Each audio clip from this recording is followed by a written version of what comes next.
Hello and welcome. This is Tanya Brown with Lauren St. Julian, and I want to talk to you about spirituality. So many of my clients come to me because they have a gift, and now they're thinking, like, now what? And I just want to share with you a couple of tricks and tips on how you can connect with your spirit guide. Um, and also, I want to share with you that I'm starting a Patreon page, which I hope you will join me on. There are various tiers that hopefully one will work for you. I'm doing everything from meditation, business coaching, helping you connect with your guides, helping you connect with like minded individuals so you can experience and test out your spirituality. So, that being said, so many of us who think that we are connecting or we think we're getting signs. I get so many people who are saying, what am I not doing? What should I be doing? What is my next step? Here's the thing, there is no path, there is no rule book of what you're supposed to do. The best thing about having a gift is just using it. It's like a muscle, it gets stronger every time you do it. Just to kind of go back for a second, when I first discovered that I had a gift, I was just brushing it off as being lucky or coincidence or just random. I have and still continue to have dreams that come true, verbatim. Um, I, I'm sure I shared the story with you about how I was working in corporate and I had a dream that the vice president, I was in the office walking in the hallway, and the vice president called me in.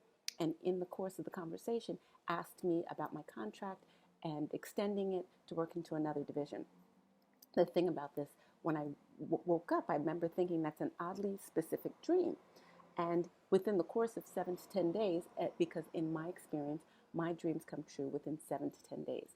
And within the course of 7 to 10 days, this did come to fruition. He did ask me to stay on in another division. And it literally played out verbatim. It's like I left my body and I was watching this play out. So a lot of people and because representation is so important, and it's not just in terms of looking, it's modality, it's about how you receive the information. I never saw a psychic, medium, or clairvoyant who looked like me, who received the information like me, other than Tyler Henry. Um, and that's recently. I never saw, someone who did things like me. I saw people would walk down the street randomly saying, oh, your mother is speaking to you, or this, and that's not how I work. When I first started getting started with this, I would have to sit in a lotus position and meditate on somebody's name, and I would burn a white candle for purity and energy and incense. And I used the tarot cards for a while until my guides were like, stop with the tarot cards. But the point is, it was a process for me to find my place. And then when I just started doing free readings to test this out, it was amazing the way I received the information, to the point that now I don't do all the props anymore for that. My clients come to me and ask me questions, or I will share things that just pop into my head. But it's just being able to, being open to receiving is the key. Being open to receiving and knowing that what they're giving you for a reason. Uh, Once you embrace that, that's step one. Step two is asking questions. If you want to connect with your guides, ask them questions. You'd be surprised how many times they put things in your path and you ignore. Like, case in point, if you have a bad back, in the course of a week, you hear so many people saying yoga, heated yoga, heated yoga. They're trying to tell you to go to heated yoga, as opposed to why is everybody talking about heated yoga? It's because your guides want you to go to heated yoga. So this is the things that you can pay attention to. Also, when it comes to going to bed, before you fall asleep, when you're putting your PJs on or you're planning to go to bed in an hour, ask a question. When you go to sleep, your guides enter your dreams. It's like showtime for them. Like, it's literally like it's Broadway backstage. They're in front of the makeup mirror and they're putting on their makeup to enter your dreams.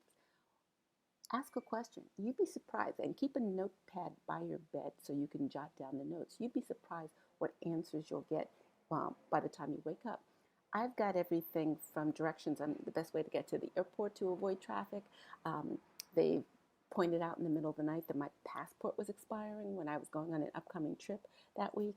So you would be surprised that how many times they enter your dreams. And so many of my clients will share with me that their children are communicating with them through their dreams, or they see a spirit in place, like a shadow figure, or, someone passes, in this lifetime and then they enter their dreams. I mean, that happened to me a couple years ago. My grandmother passed, and it was almost as if she opened the door and said, "Hey, Tanya," so the point is, there's so many ways in which you can connect with your guides on the other side. If you want more information, there's going to be the link down there for my Patreon page so you can connect with me. I'm still going to be doing videos on YouTube, but you can go in detail on my Patreon page because I'm going to be doing a Q&A where you just I'll be streaming live and you get to ask all your questions. I also will be giving readings, group readings on that page, as well as you get to connect with me a bit more and explore your spirituality. So again, this is Tanya Brown with Lauren St. Julian, and hoping to see you in the Patreon page. And do me a favor, please like this if you found it helpful. Please subscribe, and also please share this video with some of your friends that you feel could benefit from this. So again, it's Tanya Brown with Lauren St. Julian, and see you on the other side.